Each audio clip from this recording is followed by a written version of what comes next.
Japan! Hi everybody, it's Rich here from Smack Talk, and I've been back from Japan now for a little while, about a couple of weeks. I wanted to get this video done when I got back, but for reasons beyond my control it wasn't able to be done, so here it is now. I'm going to present to you a kind of travel guide, my experiences in Japan, getting to Wrestle Kingdom 12, and various useful hints and tips that I think will help you if you decide you want to go perhaps to Wrestle Kingdom 13 or to another New Japan show. There's plenty of them to choose from and some great feuds and storylines coming up this year. So highly recommend checking out the information in this video if you're heading out to Japan. Also, please note that in the description there are time links to each section of this video, so if there's information you already know or stuff that you want to skip straight to, click on the times in the description and that'll take you to the point that you want to get to. So with that said, let's get started. So I'm going to start with some useful apps for your phone that you really want to get hold of. They'll help you greatly when you're in Japan. There's 3 really useful apps I used, helping me to get around and to understand some of the kanji and katakana that were on display everywhere. So first and foremost, get yourself Google Translate app. It's an invaluable tool. It's not the greatest at the moment for the camera function, but it does give you some idea of what you're looking at in terms of text. So if you point the camera at some kanji or any Japanese text, or any language's text for that matter, the app will do its best to translate what's there. Case in point, there was a coffee machine at the hotel, completely in Japanese, no option for English text whatsoever. So I pointed the app at the coffee machine, and it told me what type of coffee I was going to get if I pushed a particular button, because brilliantly, all the images for the coffees were the same. So couldn't tell even by the images what coffee you were going to get. But yeah, a really useful app, well worth downloading. These are all going to be Android recommendations because that's what I have. I'm sure there are versions for iOS as well. So do please check out your particular app store for whatever you're going to get. But these are the ones I was using. The second app that I downloaded was the Japan Official Travel app. This one is really useful for getting around. The idea is that you plug in the destination you want to get to, use your location, and the app will give you a complete breakdown of all the transit links, trains and prices, everything. So you're not going to be surprised when you go through and buzz your Suica card and get yourself, to where you want to be. Finally, the third app I would recommend is Japan Wi-Fi. Now, while you're in Japan, Wi-Fi is pretty much everywhere, and a lot of the networks that you're going to try and use, the open Wi-Fis, are going to require you to sign in.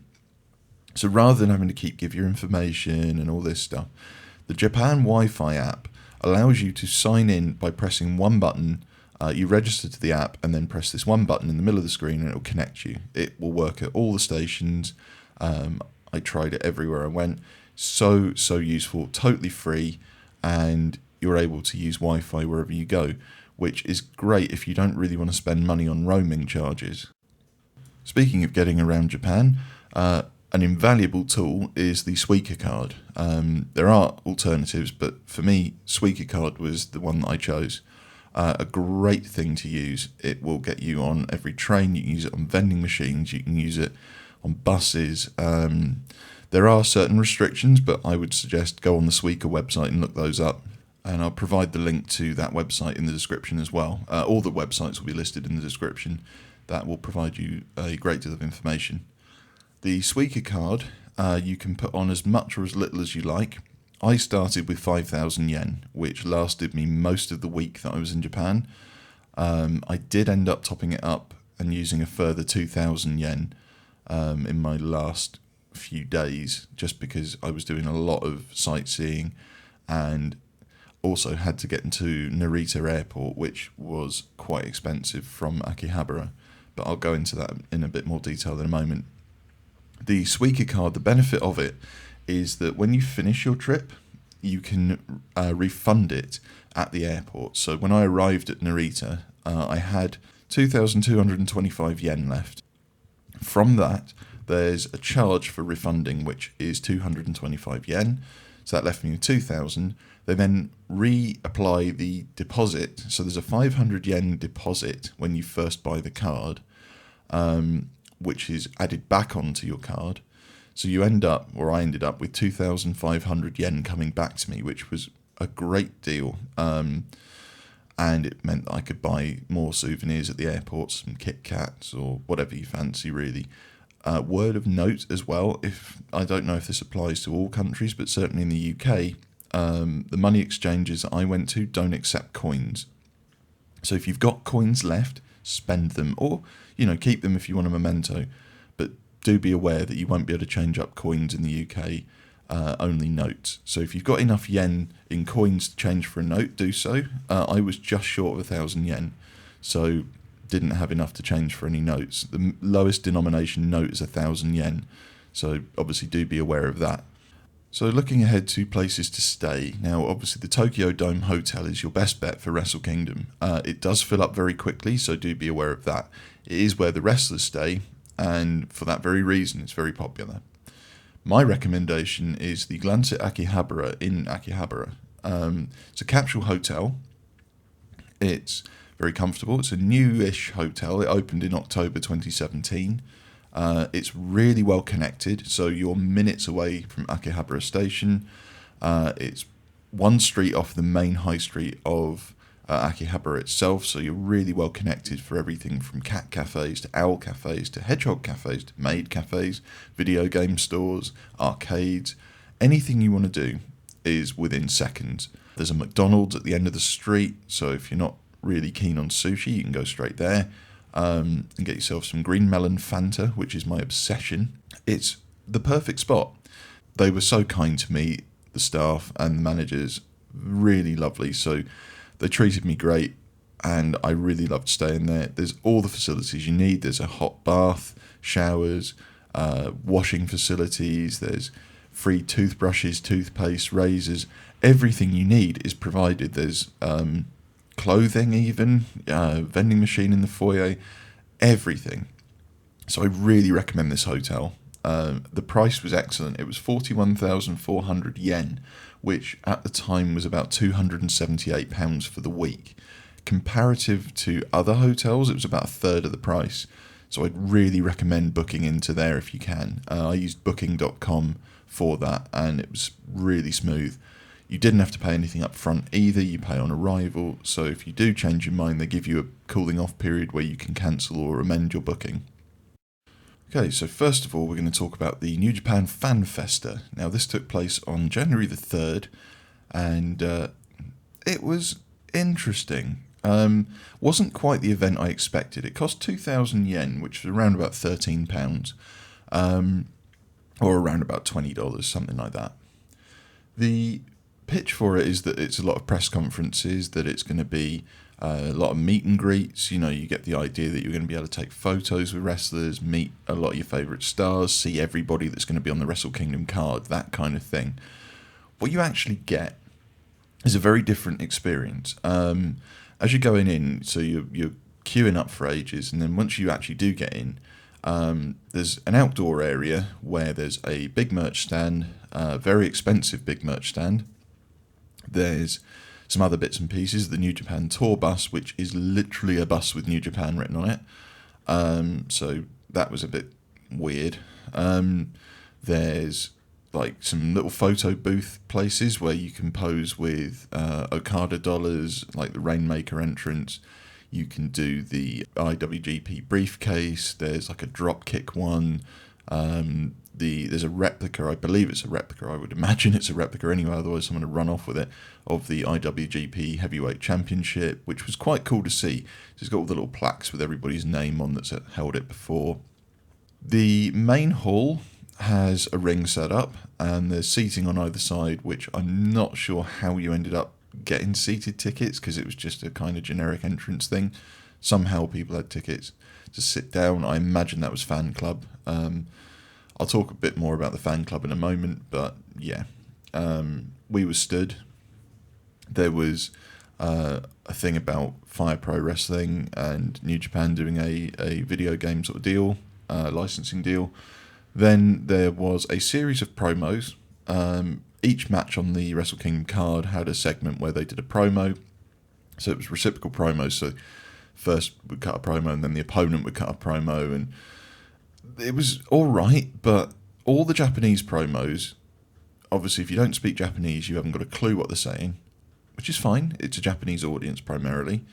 But there was no way of knowing what was going on. It was a shame because feuds and matches like the Minoru Suzuki match, you felt there was a lot of tension there and you wanted to know what was being said. You could kind of pick it up from body language, but to be honest, it would be nice to know what was going on. The other problem with that is, of course, you've got the foreign wrestlers, the Americans, Australians, British, etc., that all speak English. Their promos were translated into Japanese. So what happened was, say, like the Bucks would cut a promo, and it was a really cool promo and very intense. And then you'd get a section where everyone would stop. All the wrestlers would be stood looking at each other, whilst a translator then translated that promo into Japanese. It was really awkward. But yeah, it was interesting, it was different. Something else worth pointing out was that whilst all the matches on the Wrestle Kingdom card were represented, every participant was there at the Fan Festa, there was no Jericho and no Omega, which was quite disappointing, to be honest. I understand why they did it, but when you've got everybody from Naito to Okada to Jay White to, the Bucks, everybody, it would have been nice to have Omega and Jericho go at it and give us something extra just before Wrestle Kingdom. Now, with regards to the meet and greets, this was something that really ticked me off. So we were looking, I talk about the Gaijin Club because we'd all met up at this event. More on the Gaijin Club later. The meet and greets, so to get into the meet and greets, and they were very limited, you had to buy one of the wrestlers' t-shirts. So, for example, if you wanted to meet Cody, you had to buy a Cody shirt. Fine, no problem with that.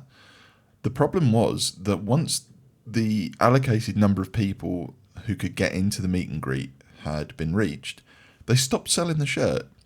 Now, I wanted to buy a Cody shirt, and I went straight up to the merch table and said, I'd like to buy a Cody shirt. And they said no, flat no. Like, it wasn't even up for negotiation. It was nope, no more. And that was a real shock. The next thing that was a real downer about the meet and greets was if you did manage to buy a shirt, you could only get it autographed. There were no photos in the meet and greet. So you go in there, you're like, oh, Cody, can I take a picture with you? No, not allowed. Like, 0 photographs, which, again, was really stupid. Like, what do people want? They want a photo with their favourite star. And you're not allowing that. You're allowed an autograph and to shake their hand, but no photographic memento of that. So I can't recommend the Fan Festa. Like, as good as it was for meeting up with the Gaijin Club members and, generally being sociable, it was all right. It was cheap. Like, 2,000 yen's not that much money, but do be aware of what you're getting when you buy that ticket. If you want to go to it, if you want the whole experience, by all means. I just don't recommend doing that. And I'll tell you another reason why a bit later on. Of course, the main event of Wrestle Kingdom week is Wrestle Kingdom itself. And it takes place on January the 4th each year. It's a tradition in Japan. The travel tips I would give you, in terms of stations, there's really the best one to go to, and really the only one to go to, is Suidabashi Station. It's accessible on the JR Chuo line, and really easy connection. It's minutes away from the dome, signposted all the way, or if you're not a fan of signposts, look for the big dome. If you do buy your ticket for Wrestle Kingdom through the New Japan website, this year they did provide a link for foreign fans that were travelling in. Now, I used this link to buy my ticket. I got an Arena 1F ticket, which is like the first tier of stands. Using that link does give you a QR code. It doesn't actually tell you what seat you're allocated. You only get that when you turn up at the stadium itself.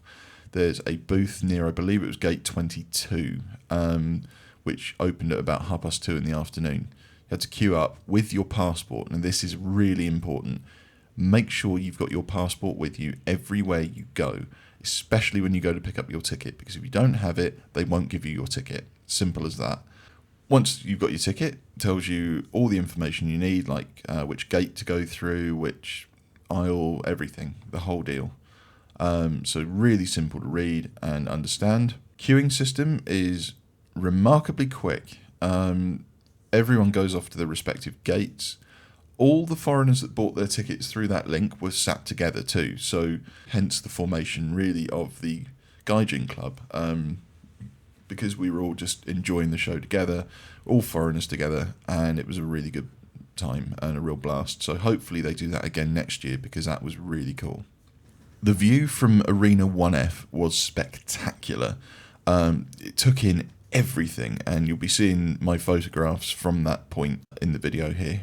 You can see pretty much everything you need to see. You've got a great view of all the entrances. You can look around the stadium if you wish. I would recommend taking a camera with an excellent zoom. As you'll see from these pictures here, my zoom on my camera was 60 times optical. I'll link in the description to the type of camera I've got too, so that you guys can potentially get it for yourself. It does a 4K photo burst as well. So when you're zoomed in fully, obviously camera shake's a bit of an issue. Hold down the shutter button in 4K photo burst and it will just capture images for as long as you're holding the button down. It's not a video, so New Japan won't get funny with you for using it, because you're using it for still frames. And you just grab as many pictures as you can get and then scroll through and pick the best ones out. You're guaranteed to get really good shots if you hold her pretty steady. But yeah, I had an amazing view. I was able to zoom right in, as you can see. And yeah, Arena 1F, I would highly recommend it. The price of the Arena 1F ticket was around about £70. So a great price, really great seats too. We were right on an aisleway, so we had all the leg room. The toilets were really nearby, food stand was really nearby. One point of note is early on in the show, people don't like sitting down. Like, they're walking back and forth and they're in front of you all the time. And there's even the drinks vendors that are walking back and forth in front of you and shouting to, buy a drink and all this stuff. That got really annoying early on. But despite that, I would say, yeah, Wrestle Kingdom was absolutely worth it. If you get the chance, if you're on the fence, just go for it. Buy a ticket, get yourself to Japan and enjoy.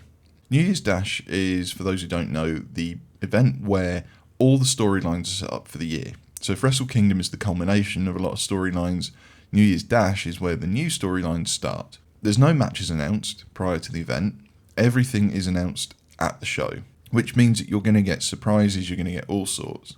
The ticket is really cheap too. So what I was saying earlier about not potentially going to the Fan Festa, save that money, use it to buy a ticket for New Year's Dash. Now, the seated tickets at New Year's Dash are pretty much reserved for New Japan fan clubbers. And this is another thing that I have a big problem with, is New Japan Fan Club is for Japanese residents only. So you have to have a Japanese address in order to sign up to the fan club. The remainder of the tickets are standing, and you are standing on the balconies, or at the balconies, I should say. So I would really recommend, again, get there early to get yourself a really good spot. If you do get there a bit earlier, you are more likely to meet wrestlers. Now, this is the other really good reason to go to New Year's Dash. We were stood outside waiting around, and everybody went by. Well, I say everybody, near as damn it everybody. Not your major stars like your Kenny Omegas, Chris Jericho's, all those kind of guys. But we were meeting Kevin Kelly, Don Callis, Jay White went by, Zack Sabre Jr. went by, War Machine. And all the good guys are happy to pose for pictures too. So bad guys, the heels, don't really want to stop and aren't actually allowed to stop. I mean, at the Fan Festa, I saw Minoru Suzuki and asked him if, well, I actually just tried to say hello and he ignored me and walked by. Don't be offended. They are bad guys. They're not meant to make you like them. If you do need a picture with Minoru Suzuki, go to his shop, go to Piledriver, and he is generally there and will pose for pictures with you. I didn't get that chance, unfortunately. I was far too busy with other things, but a lot of the guys went to Piledriver, got pictures with Minoru. So yeah. The other thing as well is after New Year's Dash, we were able to meet Bullet Club. I'm not going to tell you how we did this. Out of sheer respect for wrestlers' privacy, we did kind of push it a little bit, but obviously, you know, we'd flown all that way and we were just lucky, is all I'll say. You'll probably guess from the pictures I put up where we were. As I said, I'm not going to explicitly state in this video what we did and how, but just be aware it's possible. To sum up my experience in Japan, I absolutely loved it, but I would say make sure you take plenty of spending money because Tokyo is expensive. Be aware that you'll be spending a lot of money on trains, you'll be spending a lot of money on food and drink. Money doesn't feel real. When you're handling notes with 5,000, 10,000, you don't have any concept of what that means in Western money. A tip that I got given was divide by 100 and then kind of halve it to get it to pounds. So that helped because it meant that I was better equipped to understand what I was spending. Because early on, not a clue. I was throwing money around like it was going out of fashion, and then realised, shit, I need to eat. So it was a bit of a wake up call. Other than that, enjoy yourself, have a great time, and take plenty of pictures too, because they're always good and they'll last you forever. Join a travel group on Facebook too. That was a really huge deal for me. It meant that I met the entire Gaijin club and kind of founded it too, but another story for another time. The travel group was New Japan Wrestling, or NJPW Wrestle Kingdom 12 travel group. I did have to apply to join, and I did have to show them that I was a proper fan rather than just some old schmuck that just wanted to join. But really lovely bunch and very friendly, lots of meetups while we were out there, made some great friends. That group changed my entire trip. So if you can find a travel group such as that one, do join it. It will make your life a hell of a lot easier and people will be more than happy to help you. And that's it. That's my travel guide, as it is. If you can think of anything else that I've missed, please put it in the comments. Share your advice. As always, like, comment, subscribe. Share this with your friends. If you know someone that's going to Japan for Wrestle Kingdom, or even just going, that might benefit from some travel tips, then by all means show them this video. And just again, thank you for watching, and we'll see you on the next one.